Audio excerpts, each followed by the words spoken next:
প্রথমবার জগন্নাথ দর্শন করতে যখন পুরী গেছিলাম, সেই দিন নেমেই চলে যাই সমুদ্রের ধারে। তো বিকেলে সমুদ্রের একটা অন্যরকম সূর্যের ছটায় রূপ দেখা যাচ্ছিল। তারপরেই আমরা গেছিলাম জগন্নাথ দর্শন করতে। এই ভিডিওর অন্যতম আকর্ষণ হলো নন্দনকানন। পুরী যারা গেছেন তারা নন্দনকানন অবশ্যই ঘুরেছেন। ওড়িশা সরকারের আয়োজনে বেশ কটা স্পট ঘোরানো হয়, তার মধ্যে একটিতম হলো নন্দনকানন, যেখানে প্রায় ১৩০০ একর জায়গা জুড়ে একটা ওপেন স্পেস চিড়িয়াখানা রয়েছে। অজয়, কেমন লাগছে? ফাটাফাটি। ঋত্বিকের সাথে এখানে আলাপ হয়েছে। ঋত্বিক, কেমন লাগছে? ফাটাফাটি। ও দেখা যাক। প্রচণ্ড গরম, প্রচণ্ড হিউমিডিটি, অবস্থা খুব খারাপ। ফেব্রুয়ারি মাসের আজকে ২১ তারিখ, ভাষা দিবসের দিন আমরা বেরিয়ে পড়েছি জন্তু জানোয়ার দেখতে। আর অজয়ের তো প্রচুর এনার্জি, জন্তু জানোয়ার মতো। অজয় বলছে অ্যানাকন্ডা দেখাবে না দেখবে, বুঝতে পারছি না ও যে কী করবে, অজয় যাবে। আমাদের সাথে আরেকজন আছে, তাদের সাথে এখানে দেখা হয়েছে। তো লিঙ্গরাজ টেম্পল আর প্রথম দিকে বেশ কয়েকটা টেম্পল একসাথে আমরা ছিলাম। লাস্ট ডেস্টিনেশন নন্দনকানন ইন্ডিয়ার মধ্যে থার্ড লার্জেস্ট চিড়িয়াখানা, যেটা ১১৬০ একর জায়গা জুড়ে তৈরি, এবং এটা একটা ওপেন স্পেসের মধ্যে রয়েছে যেখানে সাফারি করা যায়। ফার্স্ট টাইম ঢুকতে চলেছি নন্দনকানন। এটা হচ্ছে পিকক সেকশন। পিকক সেকশনে বিভিন্ন ধরনের পিকক আছে, বিভিন্ন ধরনের পিকক আমরা দেখতে পাচ্ছি এখানে রয়েছে। এটা ফার্স্ট পার্ট, যেখানে বার্ড স্যাঞ্চুরি সেকশনটা রয়েছে, বিভিন্ন ধরনের পাখি রয়েছে। ফার্স্ট হচ্ছে পিকক, একদম ক্লোজলি দেখা যাচ্ছে। এখানে আছে ব্ল্যাক সোয়ান। কিছুদিন আগে আমি একটা ভিডিও করেছিলাম নিউ টাউনে, সেখানেও এটা রয়েছে ব্ল্যাক সোয়ান। আর এগুলো হচ্ছে রেড জঙ্গল ফাউল। ইট মিনস জংলি মুরগি বা মোরগ, ওইখানে বসে আছে, দেখতে পাচ্ছেন, জংলি মোরগ। সিলভার পেজেন্ট ওইখানে রয়েছে, silver pheasant. Asian open bill stock.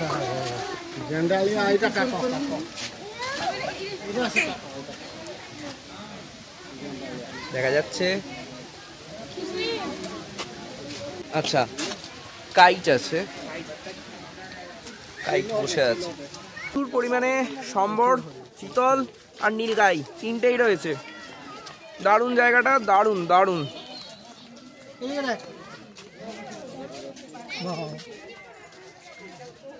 Different between Nandankanan and Alipore zoo.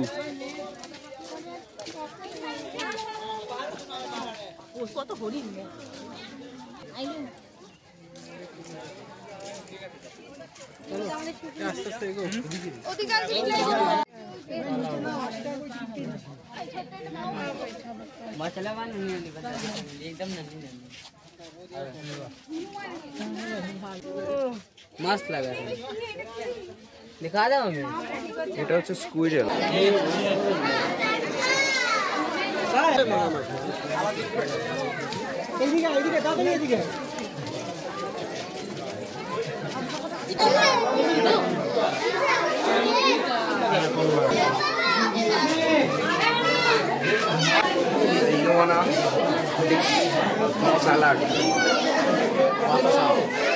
Reptile সেকশনে দেখতেই পাচ্ছেন এখানে অনেকগুলো কচ্ছপও আছে,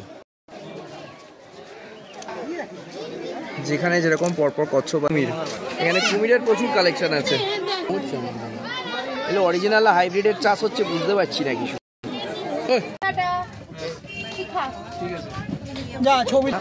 আমরা কটা বাঘ দেখতে পাবো আমরা তাও জানি না, শুধু এটুকু জানি যে একটা বড় জঙ্গল, এবং এই জঙ্গলটাকে একটা চিড়িয়াখানা বানানো হয়েছে। এবং বাঘের সাইজটা সত্যি বলে লাভ নেই, বেশ বড় সাইজের বাঘ আছে, ভালো মন্দ খাওয়ানো দাওয়ানো হয়, এটাও বোঝা যাচ্ছে। খাওয়া দাওয়ার কোনো অভাব রাখিনি উড়িষ্যা গভর্নমেন্ট, চেহারায় বেশ ভালো। বাঘটি আরামসে এদিকে চলে যাবে। এই বাঘটার জন্য এই জায়গায় আসে কি ডিফিকাল্টি? আরে সামনে তো ওখানটা তো ইয়ে কি করে উড়তে পারে না।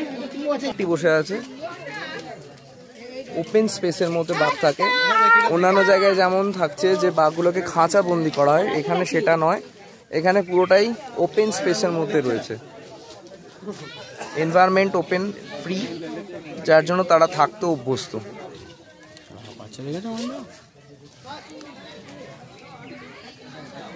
দিনের সেরা দৃশ্য আপাতত এরাও চলেছে নন্দনকাননে। বাহ, হোয়াট এ ভিউ!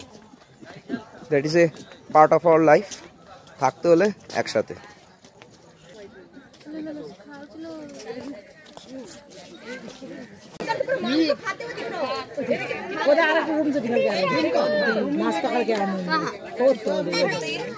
देखना जंगल वो तरफ देखना, छोटा गड्ढा गिर उड़ जाएगा, कमत बैठा बाबा। रुपू इधर जाली ढका एकदम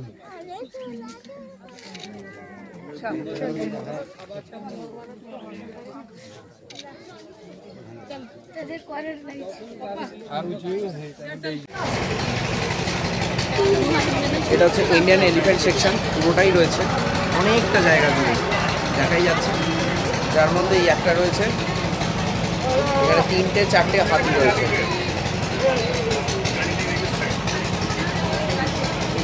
আপাতত হাই হালা করতে ব্যস্ত আছে।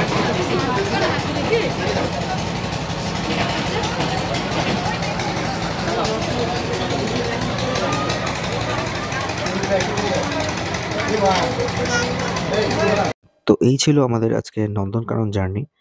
ওড়িশা গভর্নমেন্টের রেসপন্সে অনেক কটা স্পট ঘোরানো হয়, যার মধ্যে আমরা নন্দনকানন, লিঙ্গরাজ টেম্পল এবং আরও বেশ কটা স্পট ঘুরেছিলাম। স্পেসিফিক করে নন্দনকাননের ওপরে ভিডিওটি করা। তো ভিডিওটি কেমন লাগলো অবশ্যই জানাবেন। সরীসৃপ বা রেকটাইল সেকশনটা আলাদাভাবে সেভাবে কভার করা যায়নি।